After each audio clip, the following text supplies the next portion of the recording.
Այս պահի իրողություններով շատ ավելի մեծ հավանականությամբ թրիփը կիրականանա, քան չի իրականանա, որովհետև եւ Ադրբեջանը եւ Հայաստանը ես նկատում եմ հակված են, որպեսզի հարաբերությունները կարգավորվեն, որովհետև եթե Ռուսաստանը գալիս է, դա ոչ միայն վնասակար է Հայաստանին, դա վնասակար է, այսինքն վնասակար է այդքան չասենք, ավելի այսպես փորձեն քաղաքագիտական ձևակերպումներ տալ, ավելի խնդրահարույց է,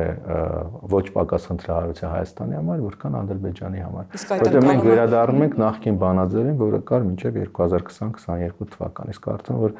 Ադրբեջանը եւս այս բանին հակված չէ, որպեսզի Ադրբեջանը դիրքավորում է տարածաշրջանային խաղացող որպես, հա, մի մակարդակ ավելի բարձր ազդեցության դերակատար տարածաշրջանում։ Իսկ Ռուսաստանի վերադարձը տարածաշրջան բնականաբար խոչընդոտել է